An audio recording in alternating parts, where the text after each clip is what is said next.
Makofi mazuri tafadhali, makofi mazuri. Naomba pia kuwakaribisha wanafunzi wa shule hiyo hiyo ya Echoes of Mercy ambao wana wimbo. Tafadhali chukueni jukwaa.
Asanteni sana mnapoondoka jukwani, tuwape makofi mazuri.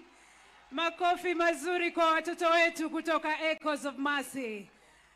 Burudani ya mwisho mama wa taifa inatoka kwa wanafunzi wa shule ya msingi ya Bugo hapa ambapo tuko. Karibuni sana. Naomba tuwakaribishe watoto wetu tena kwa makofi mazuri.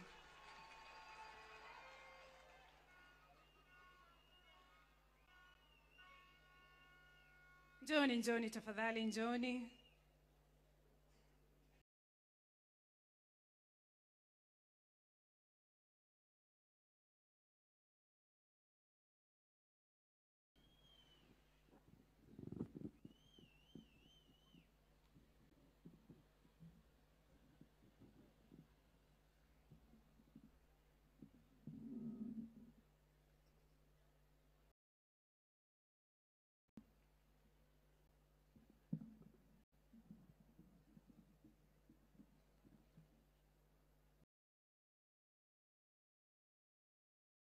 In honor of Her Excellency First Lady Rachel Ruto, ladies and gentlemen, before you, DOK, Bugo DOK, we present to you a song entitled Sit Back, Relax, and Have a Banana Smile. Welcome.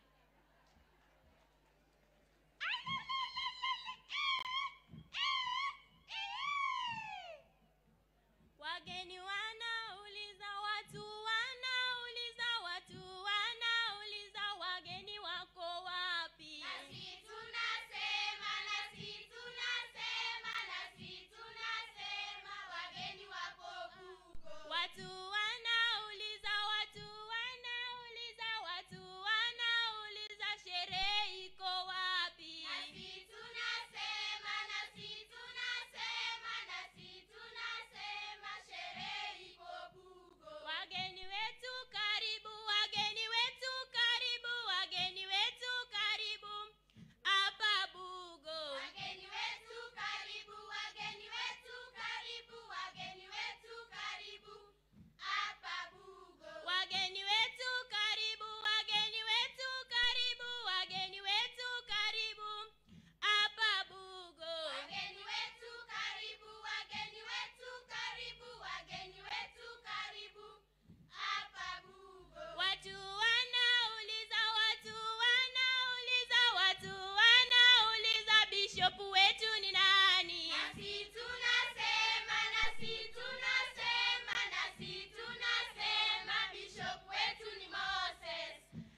Imekuwa burudani si burudani?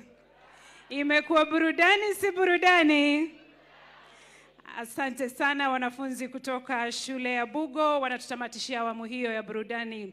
Mheshimiwa Mama wa Taifa, sasa tunaingia kwenye awamu nyingine, tutakuwa tukipata hotuba mbalimbali, na wa kwanza kufungua jukwaa hili ni Irene Mbaya ambaye ni mwanafunzi wa Echoes of Mercy ambaye ni mwanafunzi wa shule. Karibu sana, tumkaribishe kwa makofi tafadhali.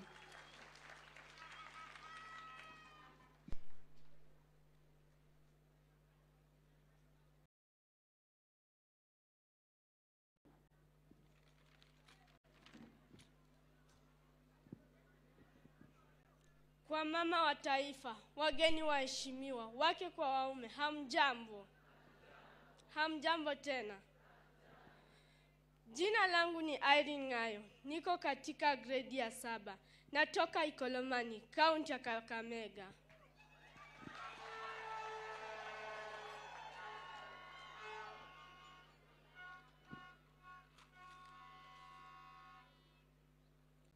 Mimi ni mtoto wa pekee katika familia yangu. Wazazi wangu walikuwa walevi sana. Mara kwa mara ungewapata walitumia vileo. Wakati mwingine waliniacha nyumbani bila usaidizi wa mtu yoyote. Ilipofika mwaka wa 2020, mwezi wa 4, tarehe 24, baba yangu alitoka kazini mjengo kama amelewa. Alianza mzozo na mama yangu. Alimpiga mama yangu hadi akazirai. Kwa bahati mbaya, mama yangu hakuamka tena. Wanakijiji waliposikia kelele kutoka kwetu, walifika kwa haraka. Walimshambulia baba yangu kwa fujo hadi kifo. Hapo ndipo maisha yangu ya uyatima yalianzia.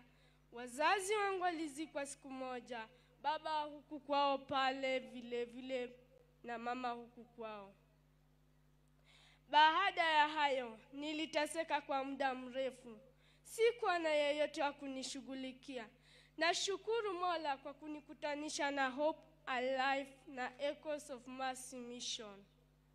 Walinifadhili katika Echoes of Mercy Christian School ambako ninasoma.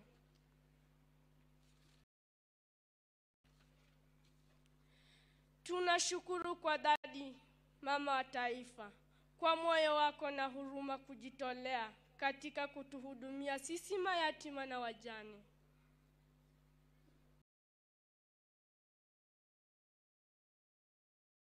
Kutupatia juhudi zako zisizochoka.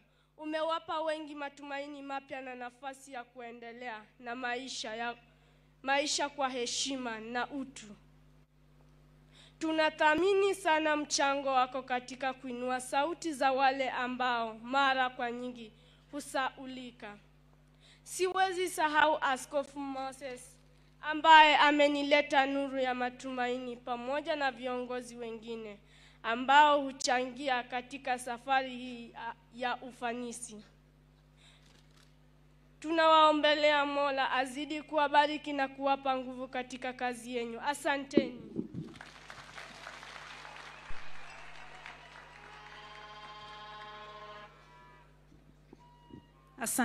Asante sana. Atakayefuata jukwani Mheshimiwa Mama wa Taifa ni Bi Gladys Sanya ambaye ni mmoja wa wajane hapa na atakuwa akizungumza kwa niaba ya wajane. Naomba tumkaribishe kwa makofi tafadhali.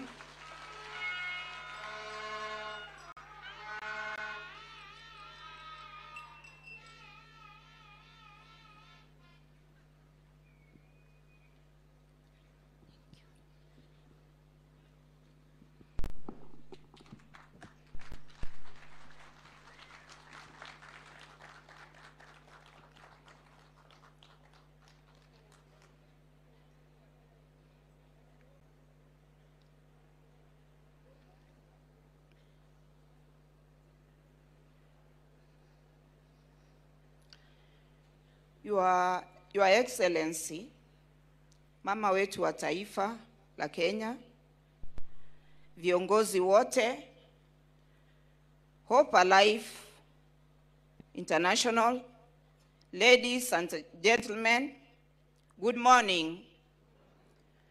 Praise God. Majina, mimi ninaitwa Gladys Sanya. Mimi ni mjane kutoka kaunti hii ya Nyamira. Nimekuwa mjane kwa muda wa miaka 15. Nikiwa na umri wa miaka 37. Mimi pia ni mama wa watoto 4. Niliolewa kwa miaka 19. Na kwa umri huo wote wa miaka 19 niliishi kwa maisha ya kupenda mume wangu na kutaka na kukua na matumaini ya kukua na jamii. Tumaini langu halikuenda mbali kwa sababu kwa muda kidogo maisha yangu yakabadilika, nikakuwa mjane. Ujane huja wakati wowote, kwa dakika moja, wakati wowote ule ambapo mwanamke mume wake anapoteza maisha. Na wakati ujane unaingia, maisha huwa yanabadilika. Maisha ya ujane sio rahisi kwa mama ule ambaye amefiwa pamoja na watoto wale ambao wanabaki kama mayatima. Wakati mwingine tunaishi katika maisha ya upweke, wakati mwingine tunaishi maisha ya trauma, wakati mwingine tunarudi tunakuwa depressed kwa sababu kifo ni kile ambacho kinatokea kwa wakati mmoja na sio kile kitu ambacho kinapangiwa. Na wakati maisha ya ujane unabadilika, mambo mengi yanabadilika. Wamama wenzetu wale ambao katika maisha ya ndoa tulikuwa marafiki, wanabadilika, wanatutoroka. Wakati mwingine tunafika katika maisha ya ujane tunakuwa stigmatized. Na katika hali ya kukuwa stigmatized, stigma yenyewe inakuja kwa hivi: tunafika tunaogopwa, tunaonekana ya kuwa sisi tutanyang'anya, tutachukua mabwana ya wale wenye wako. Tunakuwa stigmatized kwa mambo mengi. Wakati mwingine mwelekeo unabadilika, stories zinageuka. Society, community ile ambayo tulikuwa tuko pamoja wakati tukiwa katika ndoa inatugeuka. Mpaka jamii ile ambayo tunatoka. Kidogo maisha inabadilika. Wakati mwingine tunaanzwa na mambo ya kuitwa ya kuwa sisi tumeua waume wetu. Hapo ndio mahali maisha huwa inaanzia kubadilika. Maisha inapoanza kubadilika kutoka hapo, jamii inatukataa. Tunafukuzwa, tunahamishwa kutoka kwa shamba zile za waume wetu. Wakati mwingine tunanyang'anywa kile kidogo ambacho wale waume wetu wametubakishia. Wakati mwingine tunafanyiwa desturi zile ambazo ni kinyume na maisha ya ubinadamu. Desturi zingine zile zenye ziko very harmful na ni zile za kulazimishwa. Zingine ni zile tunalazimishwa kuridhiwa, tunalazimishwa kuinheritiwa. Wakati mwingine inheritance, communities zingine katika nchi yetu ya Kenya iko wazi, na kuna zingine zile ambazo inheritance imejificha. Unakuja unaambiwa usipokubali kuchungwa na ndugu ya mume wako hautaishi katika hii boma. Wakati mwingine tunaambiwa usipokubali kuzaa mtoto katika hii boma ya kuendeleza kile kizazi na kukubali ya kuwa utakaa na sisi, hautaishi katika hiyo boma. Jamani, society, wakati kifo ni kibaya, Mke akishapoteza mume wake, wakati mwingine tunatamani kushikwa mkono, wakati mwingine tunatamani kufunikwa, wakati mwingine tunatamani wa kushika wale watoto ambao tumeachiwa mkono, wakati mwingine tunataka tuheshimike, tutembee kwa njia ya kuheshimiwa, kama vile wakati tulikuwa na waume wetu. Tuheshimike, tupatiwe nafasi, peaceful environment ya kulea watoto wetu wale ambao tumeachiwa, ndiposa tuendeleze kizazi kile ambacho tumeachiwa.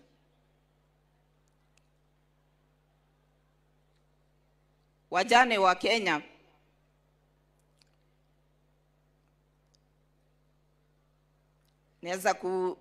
my question is, what can we do to ensure this does not continue? We have witnessed. Do we have to say it here? Tumeshajionea mengi imeonyeshwa katika media. Mambo mengi ni ile ilikuwa inajificha, lakini sasa imetokea, media imeonyesha mambo mengi, so barbaric rituals zinafanywa kwa maisha ya wajane. Swali langu ni hili: tutafanyaje ili haya yaweze kumalizika?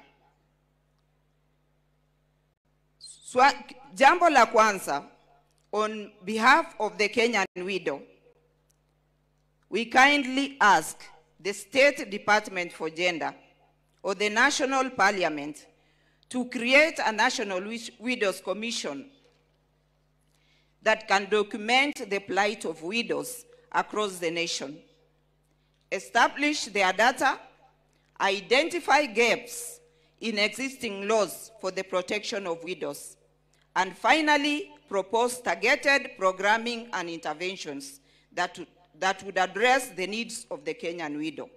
This is long overdue, for no woman should lose her rights and dignity because she has lost her husband. Thank you so much. Thank you, Hope Alive International, for the work you are doing for the widows and the vulnerable community. Thank you, Mama Taifa, for coming to hear our story. Thank you. God bless you.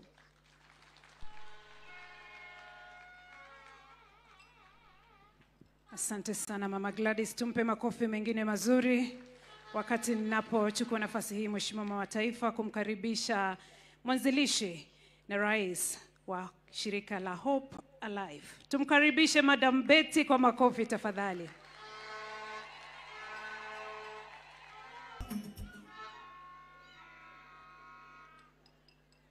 Thank you so much. Your Excellency, the First Lady of the Republic of Kenya, Mama Rachel Ruto, distinguished guests, ladies and gentlemen. Today I stand before you representing thousands of widows across this nation. Women of strength, resilience, and stubborn hope. Every face I see today carries a story of loss, struggle, and incredible courage. I see mothers who made it work, widows who buried their dreams, yet stood up for their children. You are not victims, all widows who are seated here today. You are pillars of your families. Your Excellency, in Kenya, when a widow loses her husband, she too often lost a family to fight her dignity. She can never fight because many people surround her and everybody is judging her, everybody is pointing fingers at her. She is ashamed, dispossessed, abused, and sometimes violently stripped of everything she built with her husband. This is a hidden reality of Kenyan widow that many people don't want to talk about. It is always hidden under the table. And people want to sugarcoat the issues of widows. But we stand here today to say it as it is. Her Excellency, we have always been told that we have more than 8 million widows in the country of Kenya. And even after seeing these big numbers, the widows have been left out in census. When we had the 2009 census, we did not get the data for Kenyan widow. And so if we are talking about almost 8,000, and every day a husband passes on, every day there's a widow among us, where are we headed? So my question is, if we don't have the data, how will we help this widow? If she's not visible, if we are always talking about estimation, will we even be able to know how many widows we have in this country of Kenya? And so, I call upon the government of Kenya to come up with that data so that we know when we talk about a Kenyan widow, what we are talking about. We ask Kenyan government to implement the policies. We don't want to talk about policies that only exist. We want to talk about policies that are implemented and policies that are helping a Kenyan widow. At Hope Alive International and Echoes of Mercy, we refuse to keep quiet and we chose to act. That is why we work in the country of Kenya to make sure that we know where the widows are found. And also, we want a widow to be respected. Her Excellency, despite the Kenyan Constitution, Chapter 4 on Human Rights, the Marriage Act of 2014, the Matrimonial Property Act of 2013, and the Law of Succession Act, harmful practices persists. In our nation, for example, Gladys has just told us about widow cleansing. She did not explain so well. This is whereby a widow is forced. She said an in-law is forced to come and stay. It's not staying. Her Excellency, they are forced even to have, I'm sorry to say for the children who are here, but to have sexual intercourse with people who are called their relatives.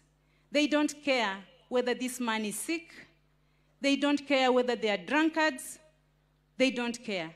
And this is done in the name of cleansing a widow from the spirits of the husband.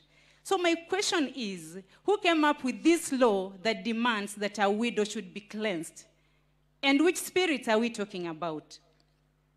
And because Gladys has talked about the eviction, here today, if I want to call upon these widows who've been chased from their property with pangas and rungus, Your Excellency, you will be so sad. We have widows who are sleeping on shopping centers, on borrowed shelters, just because the in-laws have sent them away from their property, and they're suffering with their children. We have decided to call harmful rituals family. These are not family. These are rituals which are very black in this country, and these are rituals that brings poverty in the houses of the widow. And so, Your Excellency, we are so happy that you are here today. And we pray that in this country, the law should be implemented. And today, we want to speak with the same voice that every perpetrator of these crimes should be taken in, and they should be sentenced, because what they are doing to a Kenyan widow and orphan is beyond measure.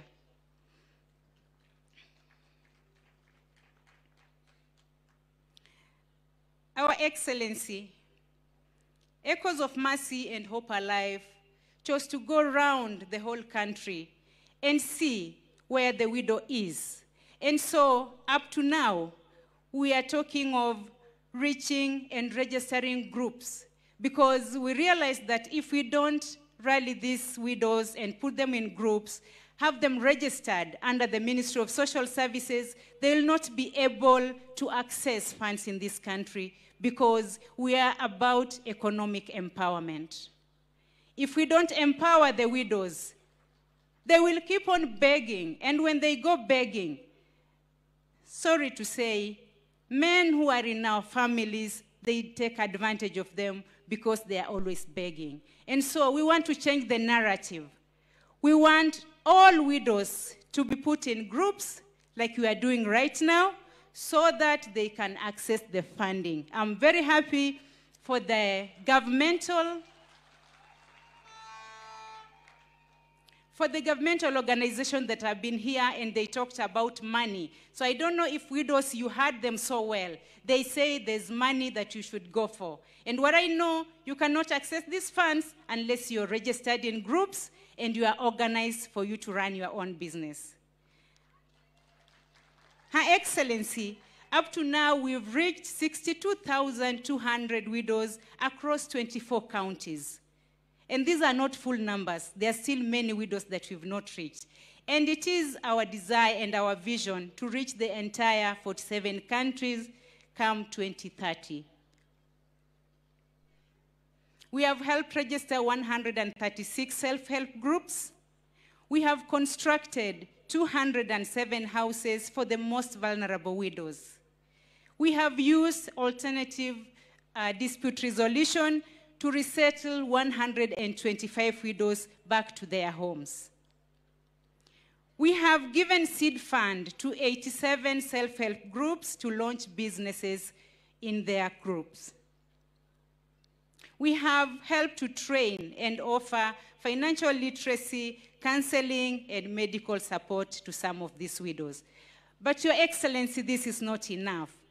We call on the government and stakeholders to properly implement widows' protection laws, to establish a Nation Widow Fund for all the widows, to digitalize widows and orphan record, to set up county-based widows' welfare initiatives.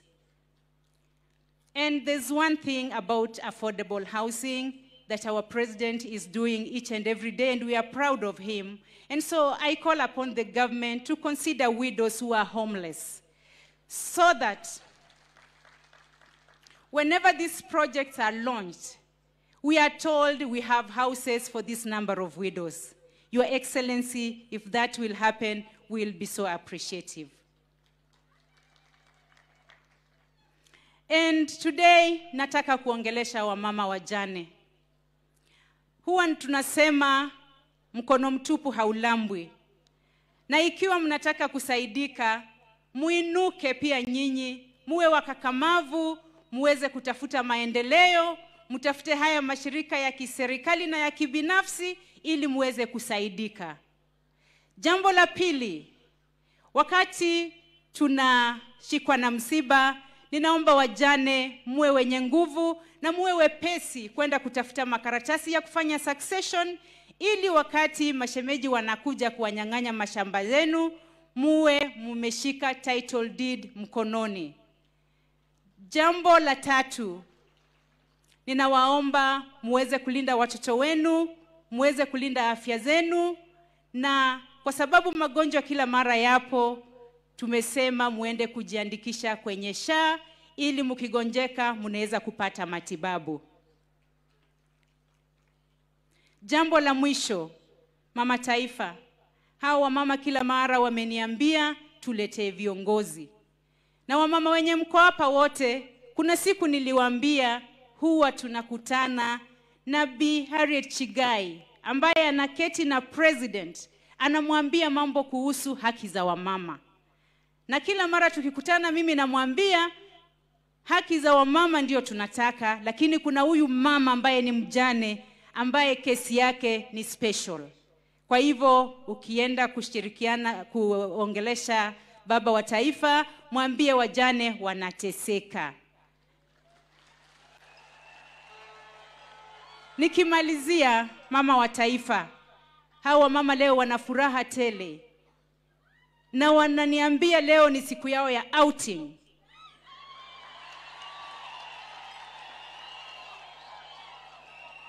Hawajawahi keti chini wakatazama mama wa taifa, na wamesema kwamba stress yao imepungua kidogo kwa kiasi fulani. Wanaporudi nyumbani leo watalala usiku vizuri, kwa sababu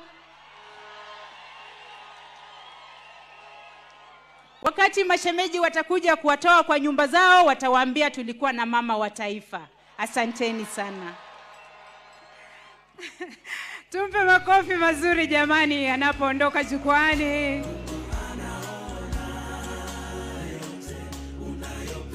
Asante DJ. Bibeti, najua masuala ya wajane yako moyoni mwako kwa undani. Asante sana kuangazia masuala ya ndani yanayowakumba wajane. Umechukua muda kweli. Nashukuru sana. Tumpe makofi tena jamani. Mheshimiwa mama wa taifa, sasa tunasonga mbele tukiendelea kufikia kilele cha hafla yetu. Na kwa sasa ningependa kumkaribisha kamishna wa kaunti hii ya Nyamira Bwana Erastus Mbui aweze kuwatambulisha viongozi wa serikali kuu ambao wako hapa na vile vile kusema machache. Tumkaribishe kwa makofi tafadhali. Thank you very much, Excellency the First Lady, Madam Rachel Ruto, Madam Aliet Chegai, Excellency the First Lady Nyamira County, all protocols observed. I can see the MP, my MP West Mugrango is also here, the Women Rep Nyamira County, the Bishop, Bishop Moses and your team, Hope Alive, and Echoes of Mercy,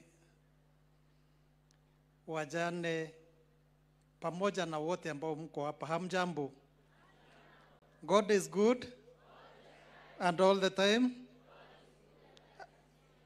I'm happy today to be part of this congregation to honor the widows. It is a rare opportunity. And Madam, Her Excellency, I take this as an opportunity to welcome you to Nyamira. I know it's home to you, and we are happy to be with you. You can hear the celebrations that are here. They are really happy. The crowd that is here is over 5,000. It should be in excess of 7,000. And this is a special population in our country. Special in a way that sometimes we may not understand, those of us who have not experienced, me being one of them, losing a spouse in a foreign land that I would say, the person who brought you there is no longer there. And those you are left with are strangers. Sometimes they may not understand you. To some, when the body is lowered to the grave, you start healing. But the mourning for a widow continues for a while, and it may never heal. That is something that we know. This was a special person to you. This is somebody who knew you better than any other person. And the cases that we are dealing with regarding widows in the offices, I can say for sure there are many and wanting. Ranges from losing wealth, failure to file succession, and this is a disguised attempt to deny a right to a widow. When we were told about being mindful of your neighbor, we know that a neighbor is somebody in need. It may not be financial. Sometimes it could be just a year, just letting a year. It can mean a lot to that widow.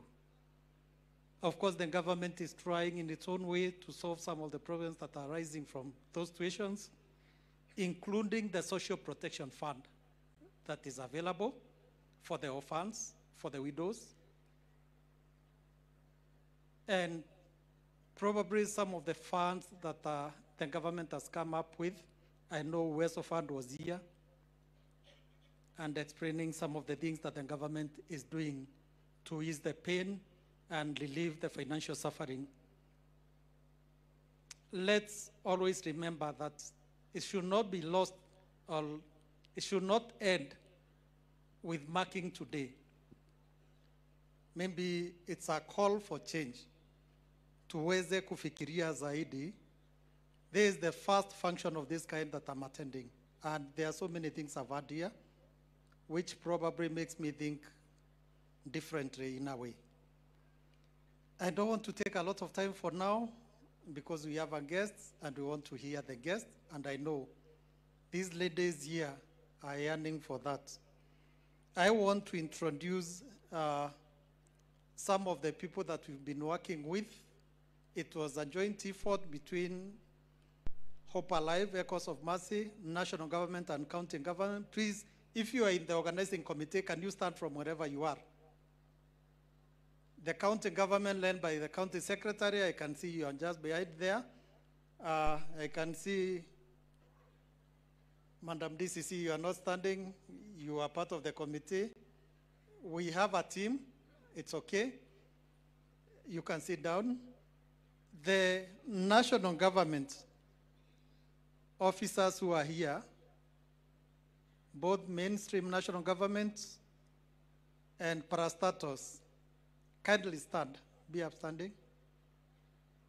Mnaweza kusimama muonekane. It's a good number. I may not be able to mention all of you, but I can see there is a good number.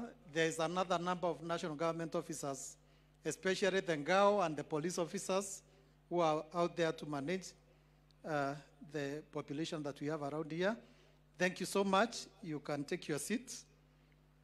And I must appreciate the fact that the crowd is so well organized. Jameni, nafurahia kuona mmejipanga vizuri. Hebu jipigieni makofi jameni. Tumefurahia kwamba you are so orderly, mmejipanga vizuri na hatuna matatizo ya kuwa na nyinyi. Also, I want to thank Echoes of Mercy and Hope Alive International for giving us a humble time. We've been working with you within a very short time and we've been able to achieve what we've been able to achieve. Not to forget the police and the national government officers who have played a key role in making this day a success. Thank you so much. I think my responsibility, my role ends there. And High Excellency, I beg to leave the stage. Thank you so much.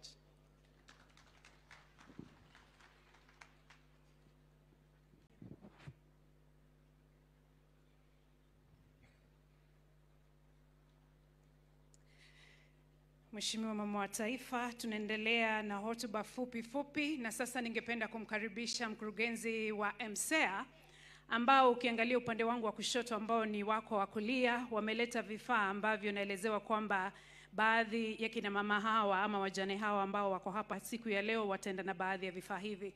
Hivyo basi naomba mkurugenzi wa MCEA mahali popote ulipo, nafasi hii ni yako, karibia kwenye jukwaa tunapomkaribisha kwa makofi mazuri. Asante.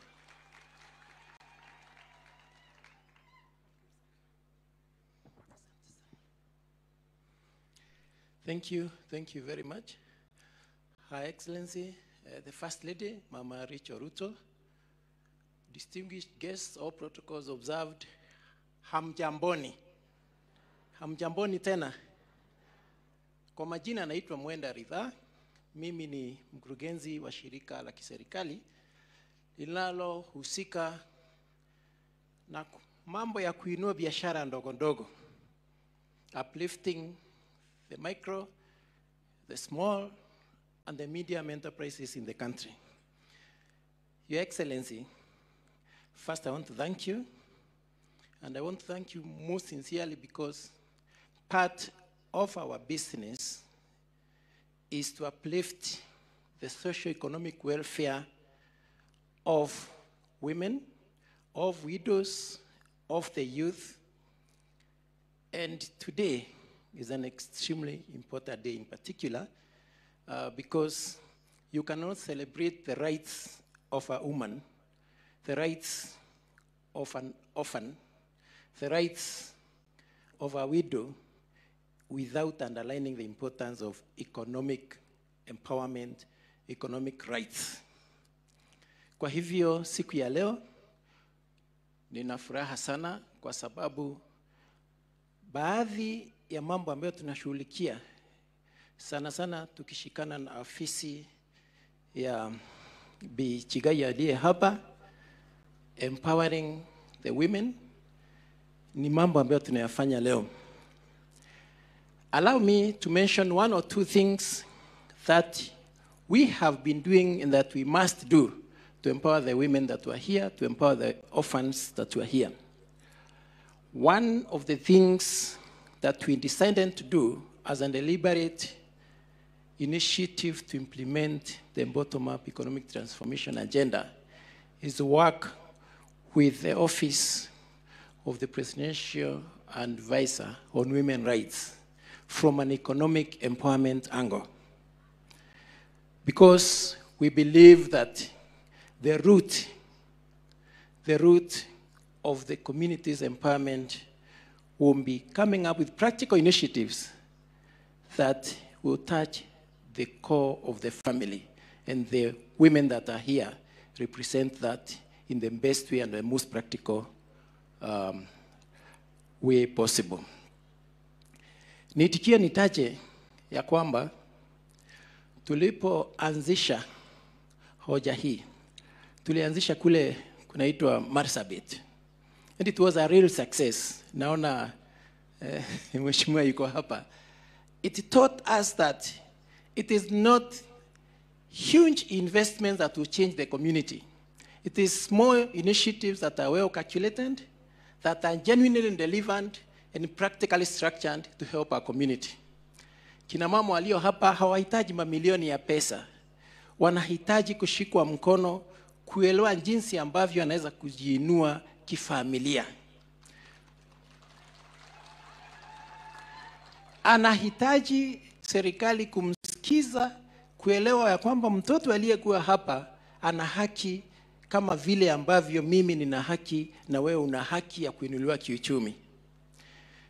Na tukaamua kati ya pesa ambayo serikali ya Rais Ruto imetupatia, ni lazima tuwe na department ambayo inashughulika tu na mambo ya kuinua kina mama kiuchumi. It is a deliberate strategy that we are implementing. Mheshimiwa mama wa taifa, unajua ya kwamba hoja ya bottom-up economic transformation agenda ilipoanzishwa ilikaa kitu complex kwa wengine. Lakini kwa wale wameishi katika mashinani, unaelewa umuhimu wa shilingi 1,100, na unajua unaweza kuwa na mamilionea wengi ambao watakuwa kwa community kutokana na just 50,000, 100,000, 5,000, 20,000. And that is what we are trying to do. Tunafanya kazi na wabunge katika maeneo gatuzi yote. Tumeshikana aswa na wabunge wanaowakilisha masuala ya kina mama, na ninajua Mheshimiwa Biricho umetuona tukizunguka Kenya yote katika hoja hii. Nikimalizia niseme hivi, kina mama tutawashika mkono, watoto tutawashika mkono, wajane tutawashika mkono. Sio kwa sababu ya siasa, ni kwa sababu hata Mungu mwenyewe anatarajia ya kwamba mwenye nguvu ashike asiye na nguvu. And that should be a calling for everyone in the community. We have a project that we are calling National Youth Opportunities Towards Advancement. This project, Madam First Lady, inatusaidia kuwapatia kina mama ambao wako kati ya umri wa miaka 18 mpaka miaka 29 with startup grants, pesa ambayo hawatalipa ya kufanya biashara ndogo ndogo. inatusaidia pia kuwafunza bila kuwalipisha chochote in all the 290 constituencies. We will train them consistently for 6 months for free and hold their hands to start their enterprises. And I believe that we have so many young widows, and it's a very sad situation. So we will continue to do that, working with the Mheshimiwa Chigai's office. We will do that working with the political class, the MPs, the women reps. But more importantly, I appreciate the fact that everybody who has spoken here has spoken about the power of coming together so that we can support ourselves in structured groups, in associations, in a way that will be practical. Na niseme hivi, if we support you, please mentor the next person, go to your villages, identify that, in the case that doesn't know about this project, and let us support our young ladies, our young youth. Secondly,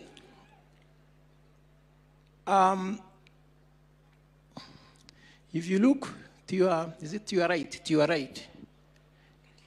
Okay. If you look to your right, you'll see a lot of assets, machines that will enable us to empower the women who are here. We have them in groups, we have them in associations, and we will be discussing that like we've done in other counties to support the widows and the young youth across the country. Finally, we call upon everyone to understand that if we come together and we take this seriously, we shall be more empowered. If we come together and mentor each other, we shall be greatly empowered. And we have 12 billion shillings for that purpose from the government. Asanteni sana, we'll be engaging more so that we can support each other in this endeavor. Thank you very much. Asante Bwana CEO. Tumpe makofi tena. Nafasi hii Mheshimiwa Mama wa Taifa, namkaribisha mbunge wa Mugirango Magharibi, Mheshimiwa Stephen Mogaka, aje aweze kuzungumza na vile vile kuwatambulisha viongozi wengine ambao wako hapa. Tumpe makofi mazuri.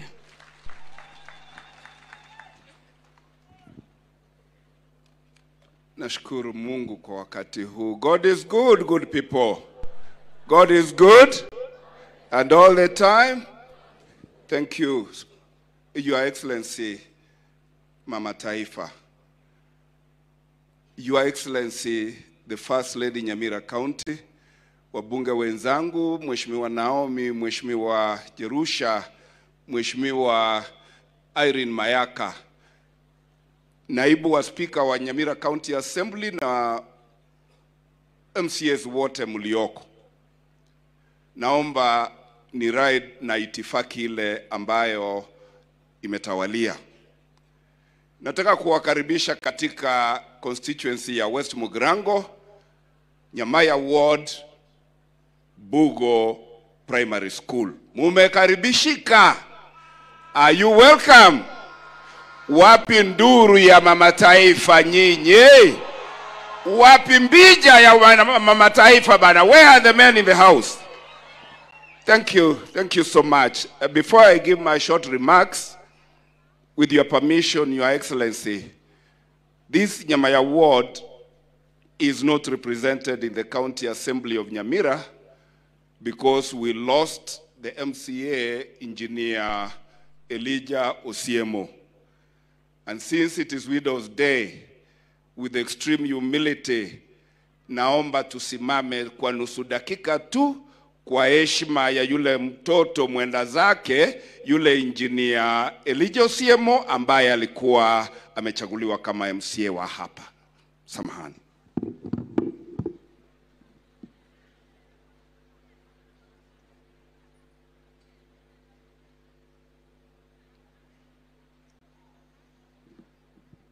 Asanteni, naomba Mungu aendelee kuweka moyo wake mahali pema peponi. Na kabla nizungumuze, protocol inaniruhusu kuita wakubwa wangu kwanza. May I start with our Deputy Chief Whip, Mheshimiwa Naomi Wako. Karibu Mheshimiwa wangu. You are my boss in Parliament. I must follow etiquette. Huyu ni mbunge kutoka mbali, wafugaji. Hebu mpigie mheshimiwa Deputy Chief Whip.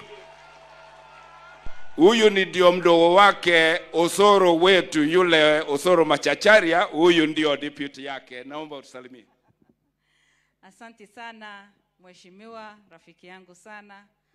Her Excellency our First Lady, Her Excellency First Lady wa hii county, my good friend CS Shigai, honorable members who are here, all the widows and all the protocol observed.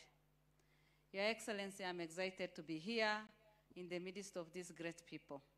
I had this function in Marsabit, and 2 months down the line, everybody talks about this program. It had a huge impact. And it also taught me something, because I'm also a widow. I lost my husband in 2006 in the plane crash. I was very young that time, was confused, but Mungu akanishikilia mkono. And here I am today, trying to see how I can help the other widows. The testimony of my sister, Reverend, has really touched me. And as she was talking, I was really touched. That means in our society, we have so many widows who are suffering in secret. I don't want to take a lot of time, but my plea to you, because I know you have a lot of passion to the children, to women, and please make it a priority in your life, in your office, that widows can also be considered. Run with us so that we can have a lot of impact on them and transform their lives, because many of them are suffering. I greet you, I bring you greetings kutoka Marsabit. Watu wangu wa Marsabit wamewasalimia sana sana. I was there yesterday. And Wamsea, thank you so much for the great work you are doing. We will talk a lot again and see how best we can impact our people. Watu wetu, mnapenda serikali yetu? Mnapenda serikali yetu? Kama haingekuwa broad-based, hatungesimama pamoja. But I thank our president for thinking out of the box and for bringing all of us together, ili tuweze kujua umuhimu wa kuishi pamoja. Na wapenda sana, mpendane na tupende serikali yetu. Asanteni sana. Makofi kwake mheshimiwa na ni mjane. Quickly in descending order, naomba sasa nimuite my Nyamira 1. Nyamira 1 ni woman MP wa Nyamira County yenye ananiongoza, ndio my senior, anakula tamu yake ya pili, na sisi tumesema kila mtu apewe tamu yake ya pili. Makofi kwa mama county. Asante. Asante sana, Your Excellency Mama Rachel, all protocol observed. Siku ya leo tuko na furaha ambayo hatuwezi eleza, kwa sababu hatujawahi kuwa na mkutano kama huu katika eneo hili letu. Kwa hivyo, Your Excellency, for having accepted to come here and grace this International Widows Day, which is being celebrated in the whole world, we take ourselves being blessed. Thank you so much. We have had testimonies. We cannot forget to thank the Life Hope International for what you have done for our people here. Testimonies have come through our children, through our widows. We want to pray God so that you can continue touching the lives the way you are doing. The life of a widow is only understood by that widow. This is a special group which has grown in big numbers in our country. And from what they have explained, we have gaps. There are several gaps on how we should mentor and help our widows in our nation. As members of parliament, we will take it up from where we have seen the gaps. Thank you for your explanations. We were able to see where the nation, and especially the national government, should come in and help. Because even God says, whoever touches the widow, touches my eye. That means widows are a special group before God, and we must treat them in the best way so that our God can also be happy with us. All widows in this world, we celebrate you. Congratulations, this is your day. May the Lord take care of you as you take care of your families, minus your husbands. We know you have children. You are today a father, tomorrow you are a mother, the other day you have to pray this. We celebrate you. You are a great group. Finally, as Mama Count from Nyamira, I am so grateful of what the office of Chagai, Harriet, I want to thank you, because when I came to your office, you explained to me so well. And I said, this is what should go to our counties. But specifically, I am now asking for the count of Nyamira. Today here we are. Plan and come to my county. As you come, I know Mama Rachel, the mother of the country, will come with all the goodies. We must be part of the 12 billion. Si mumesikia kuna 12 billion imetengwa kwa wajane. So every county should get prepared so that we can mentor and make sure that our widows have also been shown the way on how to grow their economies. Mama Rachel, I want to thank you. I know you are a prayer warrior. And most of these ladies who are here, they are always doing what you do. They know that your government came into office through prayers. So this government was God-given. All that we are seeing, we know are dramas. And wherever there are dramas, they make us awake so that we are ready to work for our people. Let's all love our country. Let's all support this government. Let's all be ready to move forward. And whatever negative energies that we are hearing around here, our youths, we are asking you, all your rights, ask for them. But whoever will enter and start maybe disturbing whatever you are asking faithfully, those people should be dealt with accordingly. Otherwise, I don't want to say more. Thank you for coming to my county. I welcome you. You can stay here today and tomorrow. We have everything. Mumeona tuko na matoke, tuko na ndizi, tuko na vitu mingi hapa kwetu. We are blessed with a lot of rain, and we are blessed because of your presence here. Thank you, Mama Rachel. As you go, take our greetings to His Excellency na muambie sisi tunampenda na tunaenda kuwork na hii government until imalize miaka yake. Asante na Mungu awabariki. Good. Thank you. Mbunge maalum, mbunge mwenza, Mheshimiwa Irene Mayaka, Your Excellency, this is a special constituency you have visited. It is the only constituency in Gusii region that has 2 members of parliament. 50% gender rule observed. Honorable Irene Mayaka. Mpe makofi yake dada huyu. Asante sana, Mama wa Taifa, all distinguished guests. Allow me to ride on the already established protocol because of time. Karibu sana hapa Nyamira. Mimi ni mtoto wa hii constituency, kwetu ni Bogichora Ward, na nimefurahi sana kuona wageni wote. Nimefurahi sana kuona wamama wetu wajane, na nawasalute. Happy International Widows Day. Mungu anawapenda, nyinyi ni watu wa maana sana. Tunazidi kuwaombea na tunazidi kuwasaidia, na nimesikia ombi la Madam Beatrice ambaye anafanya kazi ya maana sana. Beatrice, you have said very clearly that we do not have the right statistics. I agree with you. And because I am very passionate in legislation, I will ensure that we seek for a statement for us to be able to get the correct data of the number of widows we have in this whole country. because the only way tunaweza hakikisha ya kwamba bajeti imewekwa katika mambo ya widows ni kwanza kabisa tukue na the right numbers. That is the only way we can make the good contribution. Na kwa wajane wetu, wananchi wetu wa Nyamira, viongozi wote walio hapa, nataka kuwauliza, mimi mwenyewe ni mjumbe mteule wa chama cha ODM. Na tuko hapa na watu wa UDA, tuko hapa na watu wa broad-based. Ninataka kuwaomba ya kwamba tafadhali tushikane mikono, tuombee taifa letu, tuombee serikali letu ambalo linaongezwa na Mheshimiwa William Ruto, ili tuweze kuwa na maendeleo Kenya yetu. Mnakubali ama mnakataa? Mnakubali ama mnakataa?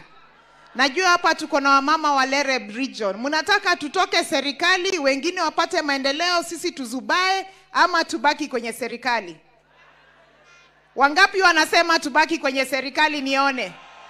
Asanteni sana. Mungu awabariki, mkurudi kwenu mrudi salama. Tuko na matoke nyingi sana hapa Nyamira, na hapa ndio mahali tunasema God showers every day because it rains every day in Nyamira. Thank you very much. Asante mama wa taifa, rudisha salamu zetu na nawashukuru sana. Mungu awabariki. Makofi yake huyu mwanadada mheshimiwa. Kumalizia kipindi cha wanasiasa, naomba naibu wa spika wa assembly ukuje mbele pamoja na mwakilishi wa mbunge wa Homa Bay. Tafadhali kupeana salute namna hii. Ndiyo tumalizie, uje utoe ujumbe kutoka mbunge mwenza kutoka Homa Bay. Thank you.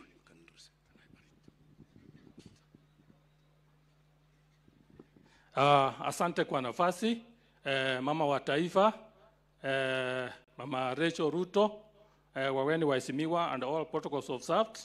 Mimi kwa majina naitwa Mheshimiwa James Matinga ambaye nawakilisha wodi ya Kemera, tena ni naibu wa spika. Kwa hivyo naombea spika wetu nafasi kwa sababu alikuwa amesafiri. Na waomba wale waheshimiwa ambao tumetembea nao pamoja, tafadhali muje hapa mbele kidogo ili muonekane peke yake. Tafadhali muharakishe. Waheshimiwa wale ambao tumetembea nao wa Nyamira County Assembly. Mama taifa, sisi kama Nyamira tumeamua kutembea na serikali ya Kenya kwa sababu tunaamini ya kwamba hiyo serikali ndio bado iko mamlakani, na tunaamini ya kwamba tutafuna tukiwa ndani. Kwa hivyo niruhusu niwaambie wawasalimie kwa hewa. Asanteni sana na Mungu awabariki. Asanteni sana. Asante sana mjumbe wa eneo hili, mama wa taifa, Daktari Rachel, all protocol observed. Kwa majina naitwa Mheshimiwa Joan Ogada. Joan Ogada ni MCA wa Kojwach. Kojwach ni neighbor, na ningependa kusema ni furaha sana. Nimeleta salamu za Daktari Ivo Bara, jirani angefaa kuwa hapa. Wamama mmepokea salamu za Daktari Ivo Bara. Alafu nimeleta salamu za gavana wetu mpendwa, anaitwa Gladys Atieno Nyasuna Wanga. Mmepokea? Mama wa taifa, ningependa kusema ni asante. Juzi president wetu Ruto alikuwa Homa Bay. Tulipata vitu mingi na sisi tuko kwa broad based. Ningependa kusema Bishop mwenye amekaa hapa ni mzaliwa wa wodi yangu Kojwach ward. Tumefanya kazi pamoja, na pia ningependa kusema wakati nilikuwa nataka kuwa MCA 2016 alishika mkono wangu. Ashiki tu wajane, but hata mama wachanga wanataka kuwa viongozi, alishika mkono wangu. Na pia nataka kupigia Raila Amolo Odinga, baba wa devolution, asante. Alileta ugatuzi, na sasa Homa Bay County Assembly na assembly zote tunaweza kufanya legislation, oversight and representation, hili hawa wamama tuweze kuleta misaada ambayo inaweza linda hawa wamama. Homa Bay County, Gladys Wanga anafanya mambo mazuri kama kupea wamama pesa, na Gladys Wanga anasema angekuwa hapa amekukaribisha, na anasema wamama mbele na wajane waendelee mbele. Wajane sema you are a superwoman. You are a superwoman. Wamama wajane oye. Mama Rachel Ruto oye. Gladys Wanga oye. Ivo Bara oye. Joan Ogada oye. Thank you so much, Mheshimiwa. Your Excellency, you can see what type of neighbors I'm blessed with. I thank God for choosing me to be the Member of Parliament for West Mogrango. And then my very few remarks are, Your Excellency, you are welcome to West Mogrango constituency, Nyamaya Ward, and Nyamira County as a whole.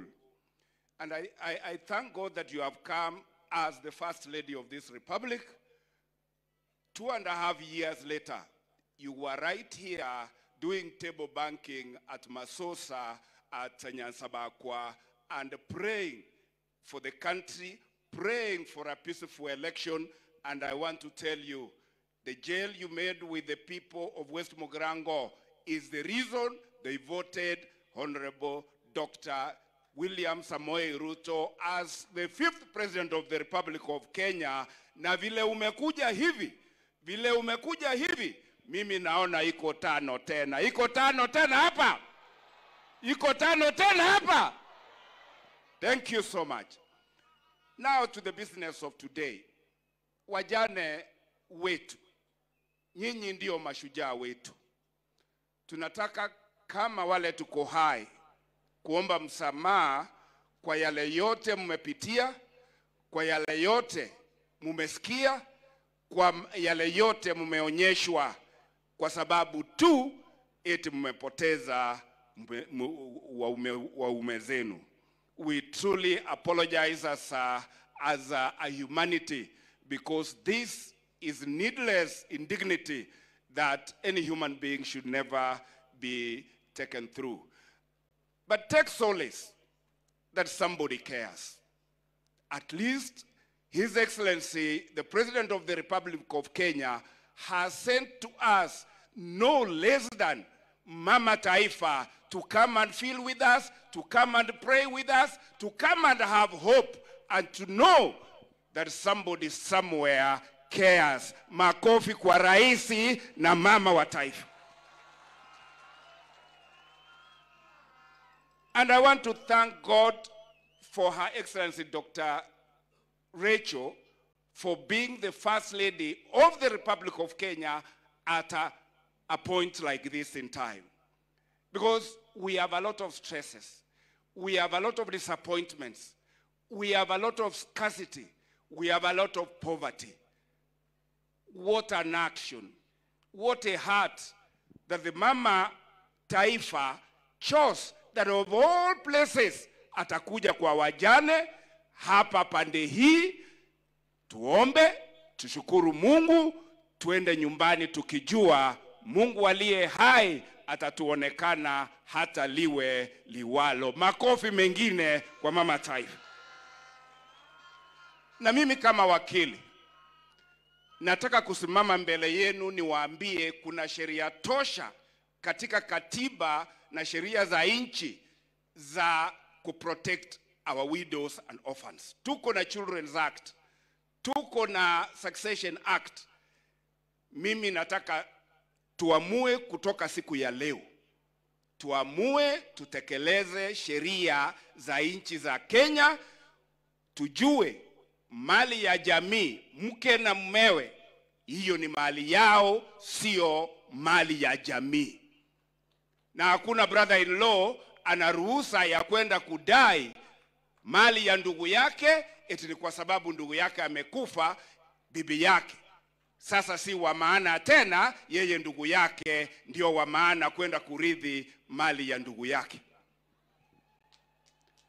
Na ndio nataka kuchukua hatua, and wakili Harriet, and help me in this. Mimi nikiwa wakili katika ofisi yangu ya CDF kuanzia tarehe 1 mwezi wa 8 nitaajiri kupitia kwa mshahara yangu wakili atakaa katika hiyo ofisi kushughulikia maneno ya wajane, wafanyiwe succession, so that hii upuzi yote tunapata ituondoke. Ikikuwa complicated, nitaomba ruhusa bunge tukuje tukabiliane, so that we protect the widow's rights, we protect the orphan's rights, and we give dignity to our women who are undergoing the agony of loss of their spouses. Ya mwisho, Mama Taifa, mimi nataka mwalimu wa shule hii na wale walimu wa mashule wale tumetumbuizwa hapa, msimame kwa miguu yenu. I want to thank you, our teachers, for coming through for our children. Mama Taifa, this Bugo head teacher deferred half-term, mid-term, which was supposed to start today for our children, ili wakuje wakupoke, wakupigishe densi, and I didn't know, Your Excellency, hata wewe ni wa sherehe, umepiga densi hapa mpaka tukashukuru. Kumbe anapigia mheshimiwa First Lady makofi ya densi. But they have some requests which I'll pass through Harriet. We will go and deal with them because they are infrastructural support. But I heard those children, orphans, asking for, is it a bus? Did I hear them ask for a bus? Nyinyi hamkuwa mnasikia? Wale watoto, Your Excellency, First Lady, usiende uambie President ati mjumbe wa West Mugirango afanyi kazi kuomba basi, hata watoto wanakuja wanachukua hiyo nafasi ya mjumbe wanajiombea basi. Lakini mimi nimesema hao watoto wananisaidia kazi, na wakishanisaidia hivi, na wewe ni mama wa taifa, ukifika kule juu ukiona kuna dona fulani, ukumbuke hawa watoto yatima wapate hiyo basi, so that they can have hope of having parents beyond here. My final request to Your Excellency is this, because you have never had it anywhere. And in our vernacular we say, ukienda kwa boma, tafadhali omba kile ulikuwa unataka. Ukianza kuchapa story, mwingine akuja ombe kile ulikuwa unataka, hiyo imeenda, hata ukiomba sasa hiyo imeenda. Ndio sababu I want to make a very special request, Your Excellency, that as Mama Taifa, you just adopt one of the constituencies in the Republic of Kenya, iwe ni constituency yako uwe matron, hawa wajane wawe wakijua ikiwa ni Krismasi, kuna Mama Taifa, tutafanya delegation, tuende tuombe, warudi na chwara. Hawa mayatima wajue wako na Mama Taifa, ikifika ni sherehe wanakuja, tunaomba pamoja, wanarudi na chwara, ndio waendelee na maisha. Na mimi napendekeza kwako, Mheshimiwa Mama wa Taifa, hiyo constituency si ingine, ni ile ulikuja ukafanya table banking, ni ile constituency umefika. By the way, you are the first lady of the Republic of Kenya to arrive in Nyamira County, and you have landed in West Mugirango. Yani yeye ni wa kwanza. Wapi nduru ya Mama County? Wapi Mama Taifa? Wapi nduru yake? It is my humble prayer that you find it in your heart and kindness to just adopt this constituency. It was the leading in the county in performance of exams. So if you matroned as Mama Taifa, hii ndio constituency itakuwa ina produce national stars. I want to thank you and thank you. Send our greetings to His Excellency the President. He sent us, the Deputy President, the other Friday, kuchangia walemavu na wajane. Leo amekutuma kwa sherehe ya wajane. Huo upendo wote rais ametuonyesha, sisi si vipovu. Ikifika siku rais atatuhitaji, atatupata kwa debe, na debe itazungumuza. Ni wangapi wanatuma salamu kwa His Excellency President Ruto? 5 tena.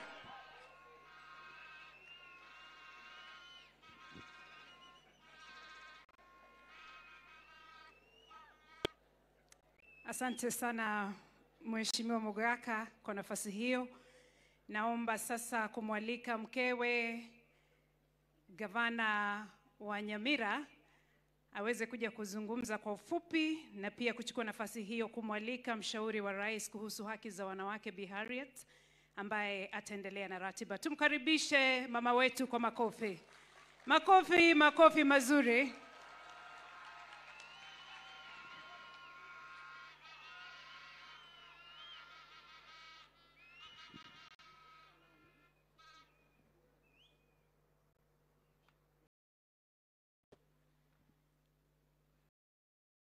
Your Excellency, the First Lady of this nation, and riding on all the protocol that has already been set, I want to take this opportunity to thank you and welcome you to Nyamira. I know that today is International Widows' Day, so it is not our day for those who have spouses. It is the day for those who don't have spouses, and it's the day for the orphans. So wajane wote mulioko ndani ya hii tent, habari zenu? Habari zenu, nione mikono yenu. Leo ni siku yenu, na hapa kwa hii tent pia muko na first ladies kutoka makaunti zenu. So nataka niwaite wake wa magavana walioko hapa ndani, ndio wajane wajue mulikuja kwa sababu yao. Mukija hapa haraka haraka itakuwa vizuri. So tuko na first lady kutoka Turukana. Kuna mjane kutoka Turukana hapa ndani? Turukana, Marsabit. Niliambiwa nyote mtakuwa hapa ndani. So nataka niwaite hawa wawasalimie tu, mjue wako na nyinyi, na ndio mnakaa nao pale mashinani, na ndio wanawashika mkono. Nitawapatia nafasi wawasalimie na wasalimie mama wa taifa. Nikianzia mama wa kaunti ya Turukana.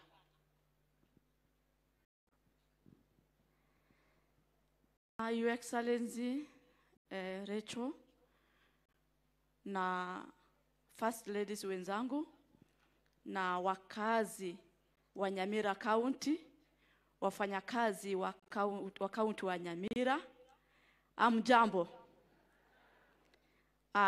Kwanza kabisa nataka kuchukua nafasi hii kuomba msamaha. Nimefika kwa wakati kama hii kwa sababu nilikuwa na mwendo wa kufika, kwa sababu haya mambo yametendeka hapa siku ya leo ni ya mambo ya wajane. Nami kule Turkana niko na kazi ya wajane na watoto watima. Kwa sababu ya wakati nasema asante, na pia imekuwa ni wakati mzuri. Mama wetu ambaye ni rafiki wangu, niliona nisimkose.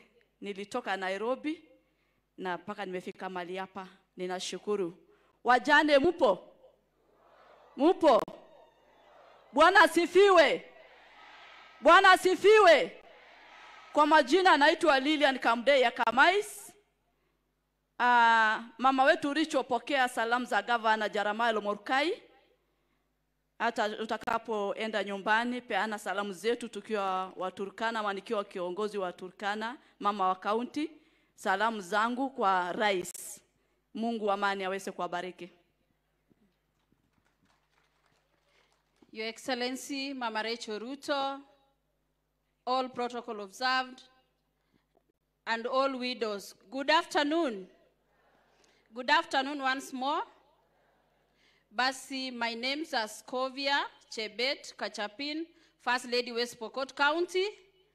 Pia kule tunafuraha na tunasherekea siku ya leo ambayo tunasherekea wamama wetu ambayo ni widows pamoja na watoto wajane, watoto yatima.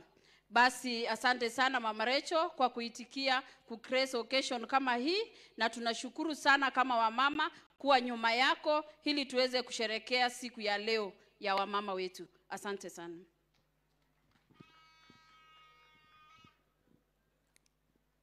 Mama Taifa, Bi Rachel Ruto, wageni wote waheshimiwa, kina mama wajane, kwa majina naitwa Betty Mutai kutoka kaunti jirani hapa Kericho.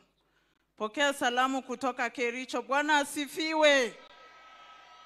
Tumekuja kwa hafla hii. Nataka nishukuru Excellency Emily Nyaribo kwa kutukaribisha hapa. Tuje kukaribisha mama taifa katika sherehe hii ya wajane duniani. Mama, tunakushukuru kwa sababu umeonyesha upendo mkubwa sana kwa kina mama wajane katika nchi yetu ya Kenya. Asante sana, Mungu akubariki. Wajane, Mungu yupo nanyi. Amesema yeye ndio mtetezi wenu. Endelea kuwa wenye nguvu kila wakati. Asante sana.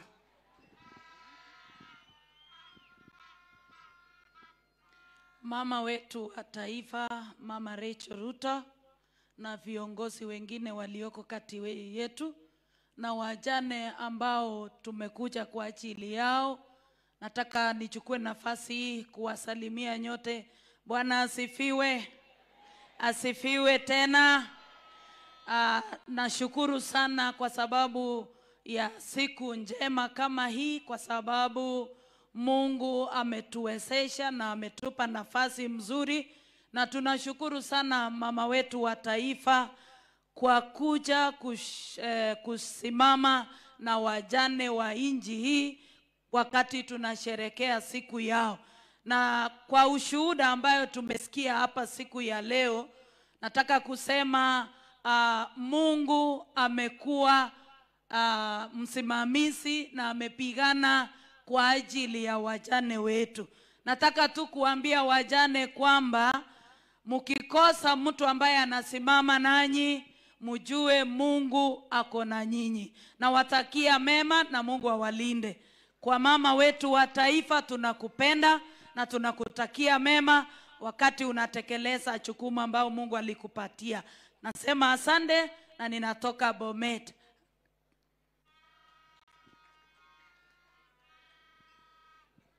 Mama wa taifa, Mheshimiwa Rachel Ruto, waheshimiwa wengine wote wa serikali wa juu na wa serikali wa chini ambaye ni county, wajane wote na watoto mayatima, hamjambo.